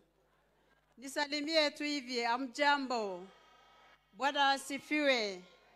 Kwa jina ni Agnes Ntutu kutoka Narok County, na nimekuja pia kwa mwaliko ya dada yetu Emily Nyaribo. Asante sana mheshimiwa kwa kutualika tuje tupokee mama wetu wa taifa na kuja kujumuika kwa sherehe hii ya wamama wajane na watoto yatima. Kwa mama wetu wa taifa, tunakupenda sana na Mungu atakubariki kwa yale kazi mazuri ambayo unafanya. Ni asante kwa sababu umeonyesha upendo kuu kwa wamama hawa wajane na watoto yatima, kwamba leo hii wameona kwamba they belong to a family. Na hiyo familia, mama yetu ni Mama Rachel Ruto na baba yetu ni baba taifa ambaye ni President wetu Dr. William Samoei. Mama, tunasema asante sana. Mungu atawabariki na atawapa maisha mazuri na atawapa afya njema ili muweze kutuongoza vizuri. Asanteni sana. Mungu wa neema awabariki. Bwana asifiwe sana. Hamjambo. Mama Rachel Ruto, ambaye mama tunampenda sana. Wageni wote ambao wameandamana nawe siku ya leo ili tuweze kusherekea siku ya leo ya wamama wajane. Mimi natoka Bungoma County, naitwa Margaret Makelo, Lusaka. Wapi wamama wa Bungoma? Niliambiwa kuna basi ya Bungoma imekuja. Tutaonana nyuma ya tent. Mama wa taifa, kuna wajane and we interact with them every other time in our counties. Na kuna wajane ambao bado ni wachanga, unaolewa hivi, bwanaka anafariki because we have teen pregnancies. na kuna wale wajane ambao najua MSEA watawashikilia kwa kuwapea nafasi ya kuanzisha biashara. But they have young children who are not of school going. Watamwachia nani ili waende kuhustle? Sisi kama County First Ladies tuko na Smart Start Initiative ambapo tuko na jukumu ya kuanzisha daycare centers ya watoto kutoka 6 months to 3 years, preparing them for ECD. Na hapo tutaweza kushikilia huyu mama alete mtoto wake, ila akienda kuhustle anajua mtoto wake ako in a safe space. Na akija jioni atajua mtoto wake amelishwa vizuri, kwa sababu tutapanda hiyo mboga kwa Mama Gardens ambazo umeanzisha. Watoto watakuwa na afya mzuri. We will be working with all other stakeholders in our respective counties to make sure that that is a safe space for our children. Because contribution yetu kama First Ladies is the only way that we can ensure that this program of empowering widows is a total success. Because it is a wholesome project that needs all of us to make a contribution. Dada Harriet na wengine wote, hakikisha kwamba the regulations and policies are in place that will enable us, wenye tunafanya kazi ya kushikilia, enable us to be able to make this program a success, ili wajane wote wakitembea wajisikie kweli hao pia ni watu, waheshimiwe, stigma iwaondokee na waweze kuwa interacted kwa communities. Alafu siku moja, I know they are the ones who will come here to testify what this work that you are doing, Your Excellency, inawaelekeza. Mungu azidi kuwabariki wajane. Mungu yuko nanyi. Jua kwamba every morning ukiomba utamwambia Mungu, you have a purpose for me and that is why ninaishi. Endelea kumuomba Mungu na Mungu hatakuacha. Asante mama kwa kuwa nasi leo, na tunakukaribisha Bungoma ili uje tu tunywe chai na wajane ambao wako huko, na Mungu awabariki sana. Thank you. Haya basi, mumesikia hao ni wake wa magavana na ninashukuru. Mama, kwanza wacha nikushukuru, tumetembea na wewe ukifanya kazi na wamama. Wajane leo mlioko hapa ndani, najua wengi wenu mumetoka Lake Region. Wachache wametoka mbali, lakini wengi mumetoka hii Lake Region Economic Block. Nataka niwaambie ya kwamba mama ametembea na sisi kwa njia different. Kwanza alianza kupanda miti. Ukimkuta akipanda miti pale Kakamega Forest utafikiria hiyo forest ni yake, lakini ni forest ya kutusaidia sisi wote. Akatoka hapa akasema atapanda matunda kwa mashule. Amepanda matunda kwa mashule nyingi sana, na wale watoto wote watakula hiyo matunda, mkule mkijua mama wa taifa aliyapanda. Akitoka hapa akasema aanze kitchen gardens. Mumanyetege teacher. Si mumanyetege teacher. Mubwatege teacher. Mama wa taifa ege teacher ni kitchen garden.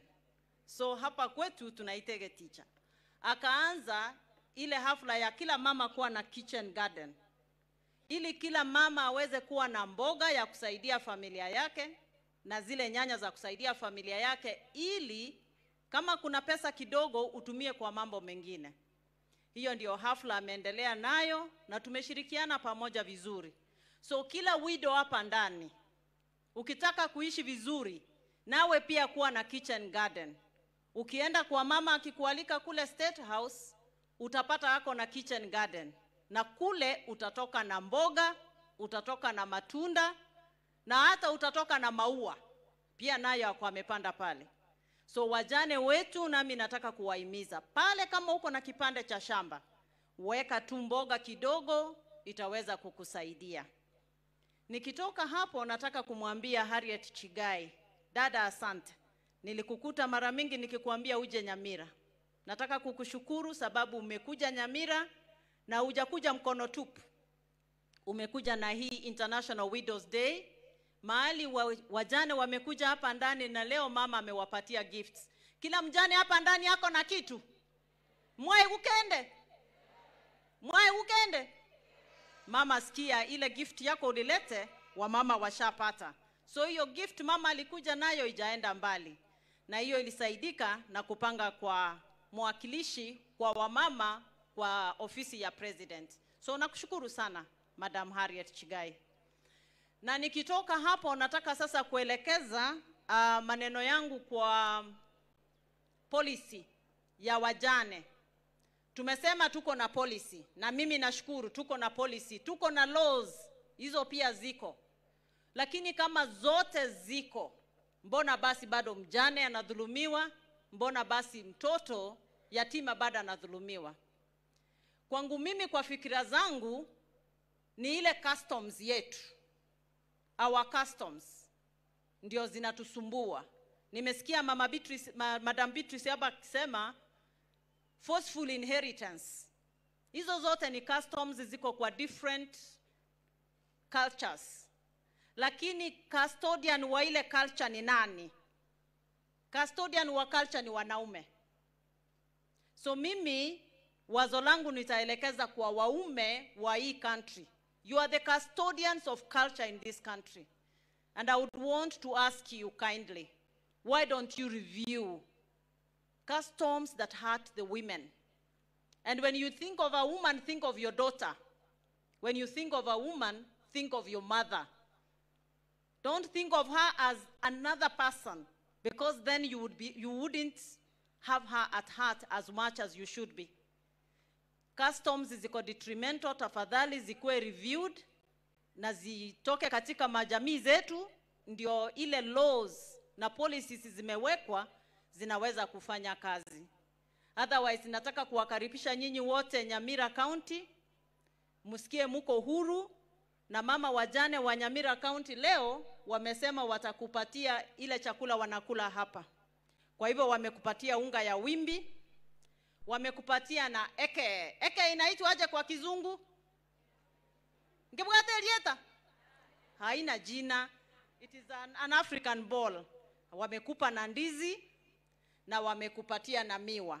Sasa ukirudi kule State House, tafadhali ukae nje kwa jua, ule ile miwa ukijua umetunukizwa na wajane kutoka Nyamira County. Na karibu sana, na ukujo zindue ile hafla ya Kitchen Gardens hapa katikati. Utembee na sisi uone mahali viticha yetu iko na ujue vile tunaendelea na wajane wetu. Asante sana. Nikienda kumalizia, nataka kuuliza ruhusa kwa gavana wa Nyamira. Alikuwa hapa asubuhi, lakini kwa sababu moja ama nyingine aliweza kukimbia kwenda kutatua shughuli fulani. So mumsamehe. Na nikisema hivyo, nataka kuona wale workers wote wa Nyamira County mlioko hapa ndani, msimame tu na mfunge mkono. Tukianza na County Secretary. Hao ndio workers wa Nyamira County wenye walikuja hapa, wenye wamesaidia kufanya hii hafla iweze kuwezeka vile imewezeka leo. Na siwezi kutoka hapa kama sijasema wale wajane wa constituency ya West Mogirango wasimame, ili mjue hapa kuna wenyewe. West Mogirango constituency, aba bura kabons piba West Mogirango, mutagotenena. Wafungie mkono. Hao wote wamesimama ni 500 widows from this constituency. We gave them the largest number. So sikieni mko huru wajane, Mungu awatetee, Mungu awalinde. Tutaendelea kufanya kazi pamoja na Hope International. Kwanza wacha niwashukuru sana Echoes of Mercy na Hope International. Nilikuja hapa kwenu nikaona ile kazi mnafanya kule, Mungu awabariki. Tutaendelea kushirikiana na ile kazi mnafanya ya widows na orphans. May the Lord bless you abundantly. There is not much we can give you except to pray for you. Thank you very much. Nilipewa jukumu. Nikimaliza nataka kumuita Madam Harriet Chigai naye aje waongeleshe. Yeye ndiye mwakilishi wa president katika masuala ya gender na sisi zote. Asante.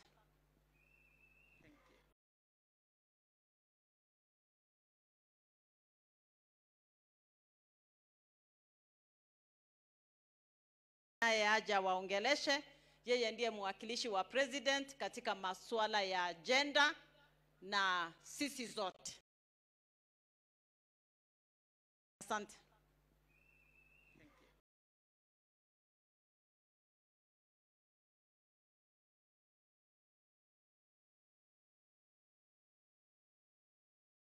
We also have the CEOs who have fashioned this.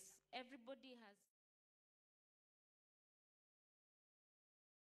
a lot of work that has gone today has been as a result of the state agencies that are here, together with CEO of KCB, Kim Tai, Anastasia, I can see she's here. Mama Rachel, these CEOs have worked with us. Ours is to fashion programs, but they help us in the delivery. I can also see we have CEO of NGAF, we have CEO of Kenya, KSG, Nur Mohammed, Uwezo Fund, KFS, Kenya Seeds. All these CEOs, Your Excellency, are the ones who have made this day a success, together with the State Department of Gender. With a lot of humility, Mama wa Taifa, we thank you for honoring us to be here with us today. I received apologies from the ministry yesterday because of logistical issues. They could not be able to be here, and received their greetings and apologies. Hope Alive Ministry, the president, allow me to say the president with a small p, because my boss is the president with a big P, with a capital P. Thank you very much for putting this together and for allowing us to be here. Mama Rachel, Betty has gone with us everywhere, including Marsabit. She was with us in Marsabit. All these people have helped us to shape this program, and they are calling that we go to a small, to the Horn of Africa, somewhere near Turkana, called Ileret. And I think that is where, Bishop, you are talking about. And if time allows, we will all go there. They have done a lot of work around the Widows program, and now we are ready to hand over this program to any other institution that is willing and ready to work with. A lot of questions have come out here, Mama Rachel, and with your permission, allow me to just put clarity on issues that are already going on. There has been a request that the government put in place a fund for widows. It is clear that there are so many funds that the government has put in place. All we need to do, leaders who are here, let us fashion our programs and our activities aligned with the different government funding modules that are there, and we plug in the element of widows. Uwezo Fund is here. KCB is here. KCB Foundation has a lot of work on widows and women. We have NGAF. We have, we also have the Social Protection Fund. If we align and we all come together and align all our programs with the government programs, all these women will not only have the knowledge, but will actually accelerate the government plan around women. We also have the Hustler Fund. All these funds have a portal on women, and we are encouraging all women to come up in women groups so that we can all benefit from the government integrated projects.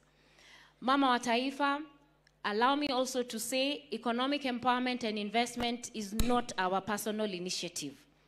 Mama Rachel is the rightful owner of economic empowerment for women in this country. Makofi kwa mama. Mama Rachel started table banking. When you go up to the international platforms, it is her initiative that the world is benchmarking with. So Mama, allow us to say thank you very much. We are all learning from your wisdom. We are all walking in your footsteps, and we urge you to hold all our hands so that we can all move together as the women of this country. Issues to do with succession, the laws are there. The question is implementation. I am happy to see the government agencies here, all of them, starting with the regional commandant, up to the chief's level. The laws are there. It is just to implement those laws. At the national level, we put the laws, but we have to integrate and learn those laws and implement. When we talk about widows being chased away from our properties, where are our chiefs? When we talk about FGM, there's Anti-FGM Act in place. Where are our chiefs?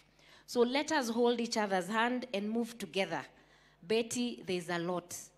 There's a lot, and we'll continue holding your hands so that you get to understand what the government is doing, so that if all of us move towards the right direction, this country will be a better country to live in. I can see we have more than 7,000 women here. I'm running away from saying widows because I believe you transited in a space of progress, a space where God is holding you to actually take this world to the next level. I have seen widows who have thrived, and I don't want to make you feel that widows are lesser people in the community. Widows are great. Turn to your neighbor and say, widows are great. We've also been told you are the power women, and that is what we want you to go away with from here, because the training you had between 8 and 10, that is exactly what you were saying. How can we empower you to be better? How can we empower you to be the better citizens and to carry the government agenda forward and to economically empower yourselves and others? When I look at this room, you're more than 7,000. If we are to contribute 100 shillings today, that is 700 million. If we are to contribute 1,000 shillings today, all of us, that is 7.9 billion in a day. There is your power. So with that, Mama, I can also confirm you asked for regulations. Today, we are launching the Widow's Manual. This is as a result of all your input into it, including all the state agencies. Mama Rachel, all the state agencies were involved, and the team lead was actually CEO Noor from Kenya School of Government. And today, more than ever, even his team is here. The women who actually sat together, the state agencies that sat together to put the Widow's Manual in place. And I can assure you that is the document we need for all the widows in this country to be aligned with what the government is doing and to take you forward. You've talked about legal aid. The Attorney General's office is putting in place the legal aid docket. And as late as Friday, the Attorney General actually told me she's ensuring that each county has 2 legal aids sitting within the county. With time, we will accelerate that number and to ensure that we have proper legal aid mechanism all over the country. So with that, allow me to say this. Supporting women on matters economic empowerment is not just an act of fairness. It is where we must be, it is where we must go so that we can fashion this country. We have listened from the children. Education is an equalizer. We've listened, and I can assure you, if we take the government initiatives in place, we'll be able to go forward. So with that, allow me to welcome our Mama. Let us be upstanding. And I will not allow her to step here if you don't sing, dance, and be happy. Because today we are here to celebrate. Isn't it? Leo tuko hapa kwa shangwe na vigelegele ili tuweze kushangilia kina mama hapa nchini, si ndio? Wamama wajane mnasema nyinyi ni ombaomba ama nyinyi hamtaki ombaomba, mnataka kuendelea mbele. Mnataka kuendelea mbele, sivyo? Tumesema tukikuwa economically empowered, tutashikilia familia zetu, tutasomesha watoto wetu na tutapeleka nchi mbele, si ndio? Pia kama kina mama, nyinyi ndio ambao mko na upendo katika nchi. Yangu pia ni kuwaomba tupendane, si ndio? Tupendane, si ndio? Since this is the only opportunity, tuambie mama wa taifa asai. That means I love you. Hug mama wa taifa. Kwa sababu nyinyi wote hamwezi msalimia, si ndio? Sisi sote tungependa kumsalimu. Lakini tuko wengi, si ndio? Haya basi, ningejua Kikisii, mtu aniambie Kikisii kusema I love you unasemaje? Ningu atete? Haya basi, tuanze na hiyo. Tuseme ningu atete mama. Asai mama. Ndakuyanza mama. Haya basi, tuwekee mama mziki wake basi. Asanteni sana. Kwa heshima, Mama Rachel, it's with a lot of humility that I welcome you to the stage.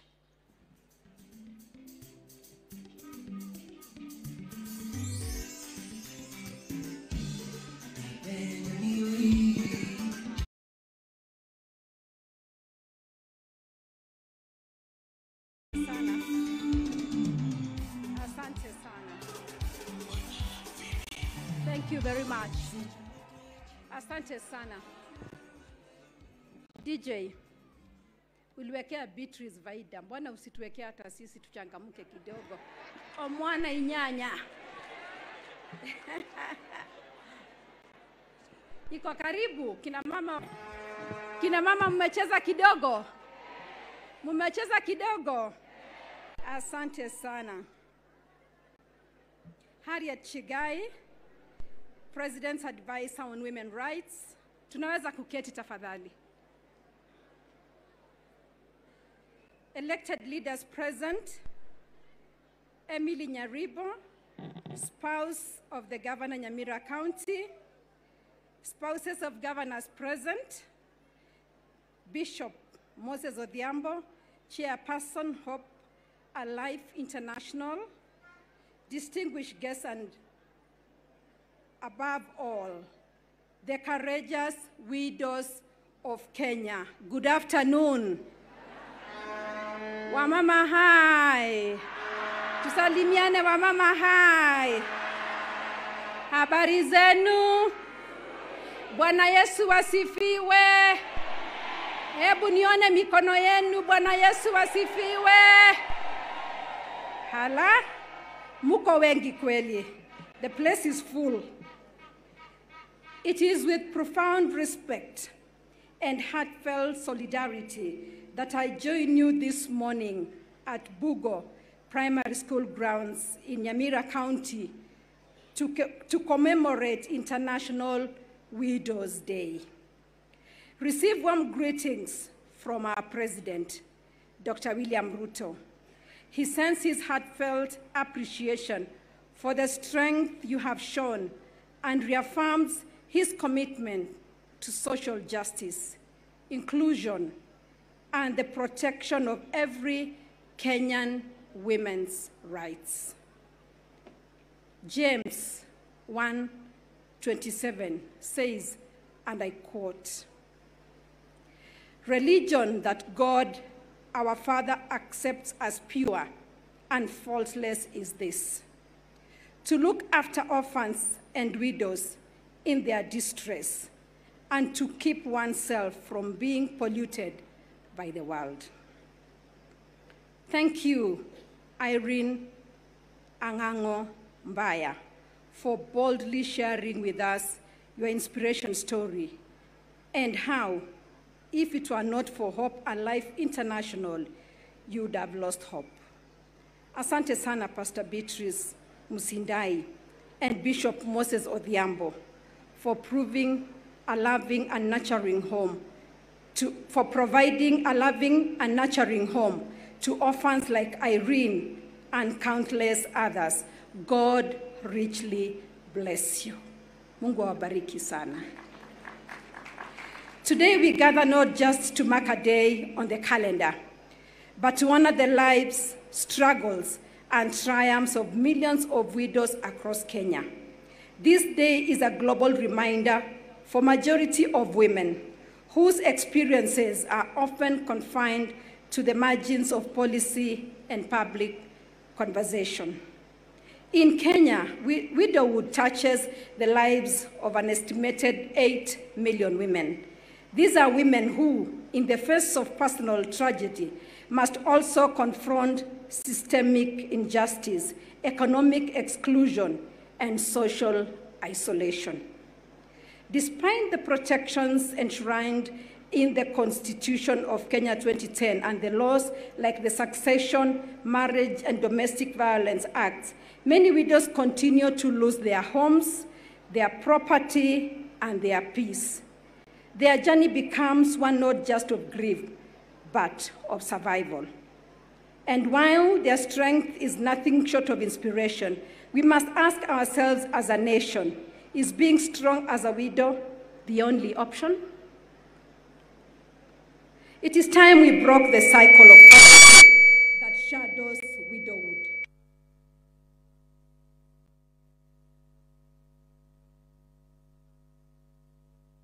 In rural areas on land, even where inheritance laws are in place, women are often denied access or pressure to relinquish their rights.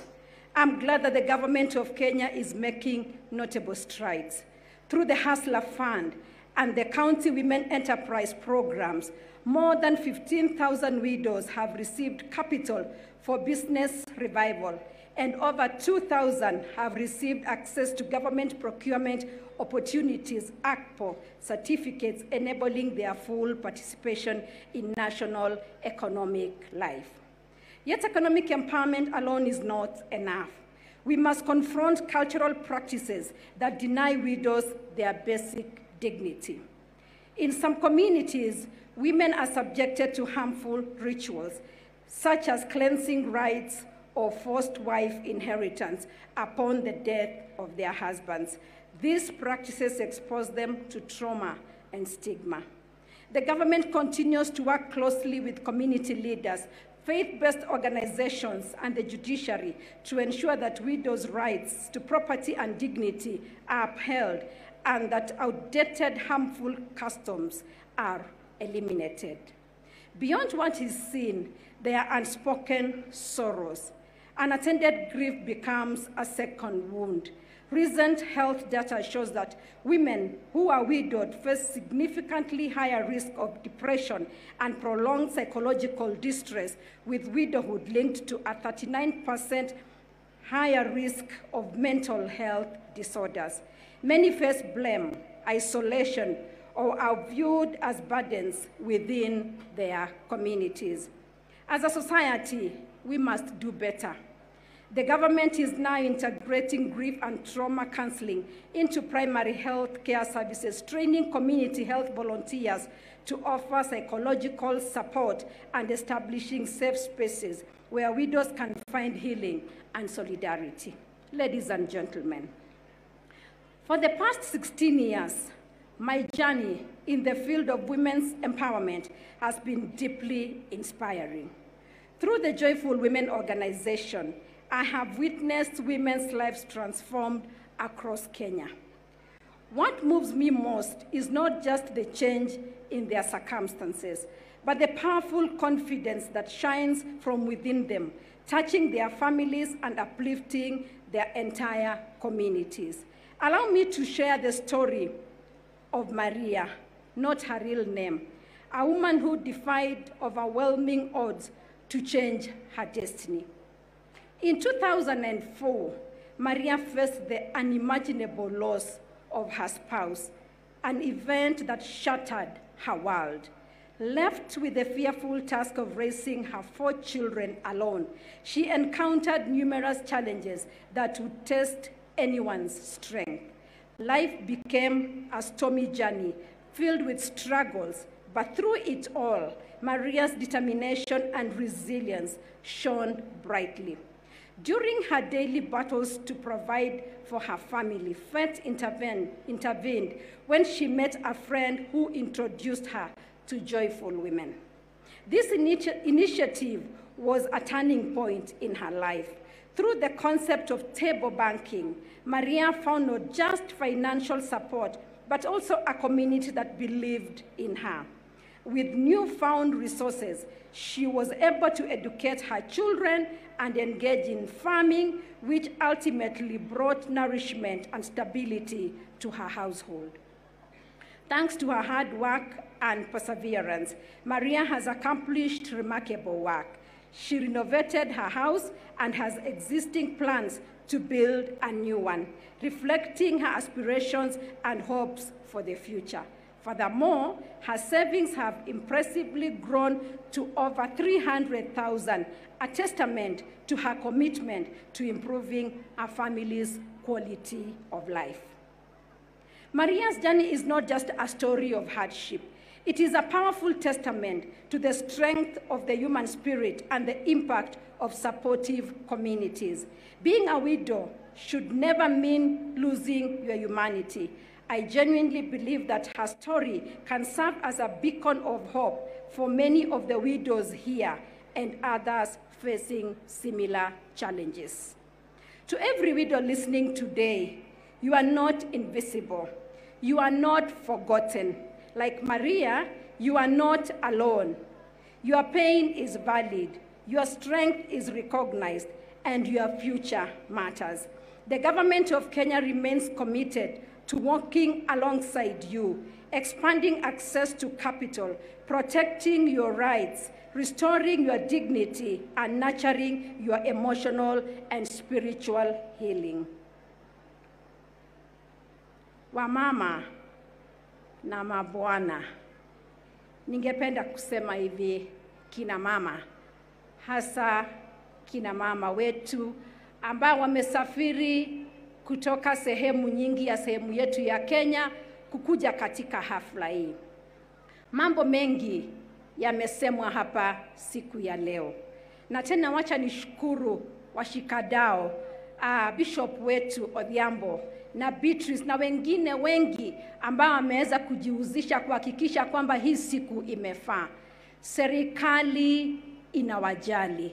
Serikali yetu ambaye inaongozwa na rais wetu Daktari William Samoei Ruto inawajali. Jambo muhimu kina mama, kama vile viongozi wametuambia hapa, ukisikia kwamba kuna jambo ambalo serikali inafanya, tafadhali uweze kujihusisha na hilo jambo. Wakati nilikuwa naenda katika nchi yetu ya Kenya kuongea na kina mama, nilikuwa nawaambia kwamba hata ukisikia kwamba kuna barasa ya chief ambaye imeitwa, usiseme kwamba mimi ni mama ama mimi tu ni mama mjane siwezi enda. Tafadhali uweze kufika hapa, uweze kujua kwamba chief leo anatuambia nini.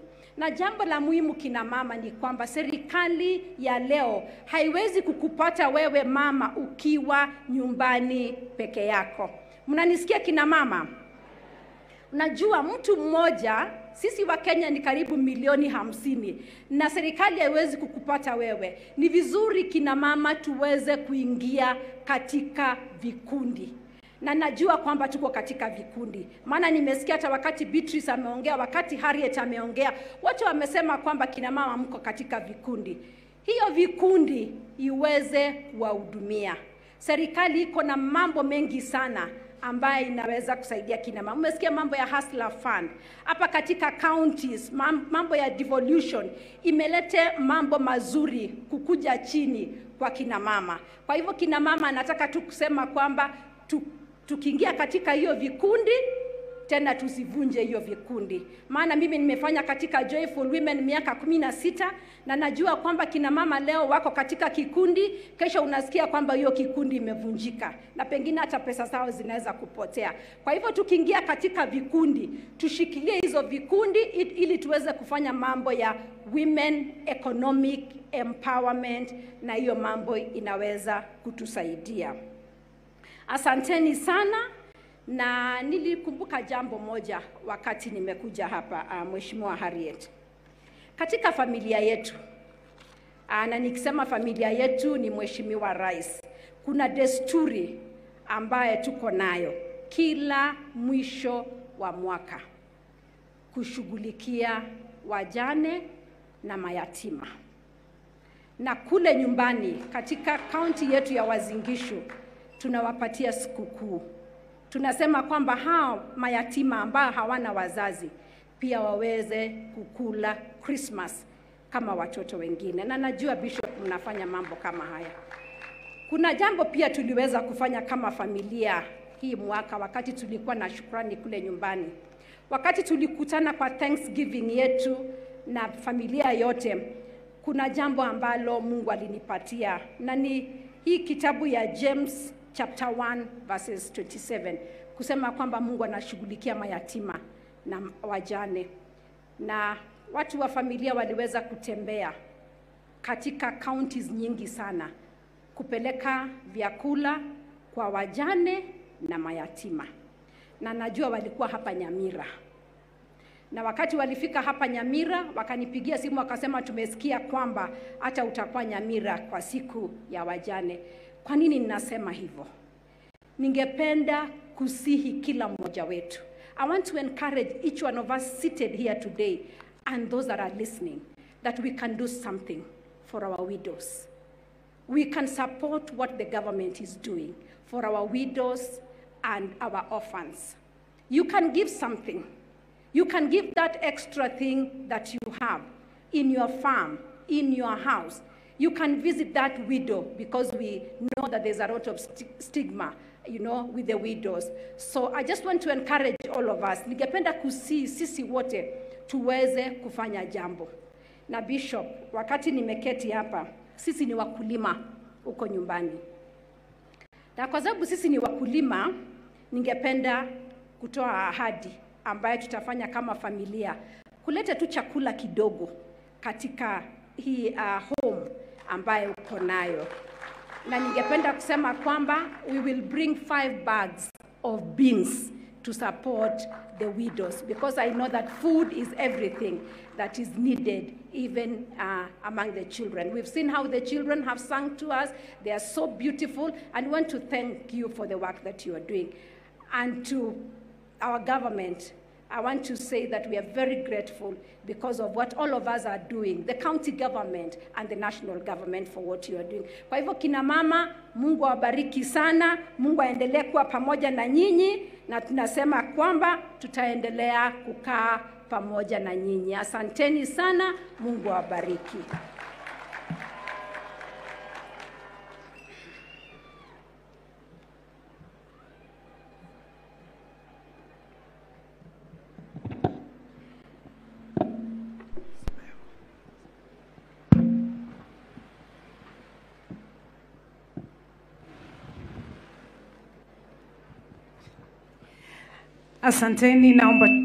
Asanteni, naomba tuketi kwa heshima. Mama wa Taifa, najua umesimama kwa muda, lakini nitakuomba kwa heshima urejee hapa, lakini utakuja upande huu ambapo utakuwa unasaidia kuzindua kitabu hiki ambacho kina maneno ambayo yanahusiana na wajane, The Widow's Manual, kindly together with Waziri Harriet. Kindly just come close. Bishop Beatrice, kindly join Her Excellency. You'll be standing here. Her Excellency, yes. Asante. This is the manual that you will be launching. And in the count, naomba tafadhali wengine wote tuketi, tuweze kumruhusu Mheshimiwa Mama wa Taifa kufanya haya. In the count of 5, 4, 3, 2, 1. Press the button. Makofi mazuri kwa Mheshimiwa Mama wa Taifa as she launches the Widow's Manual.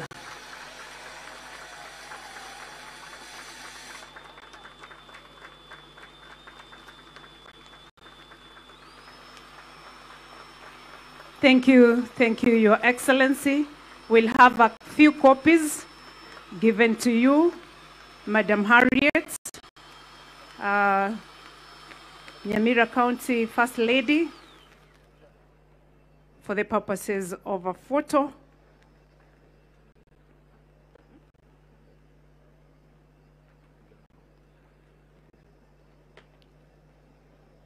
We'll take the photo from here, kindly.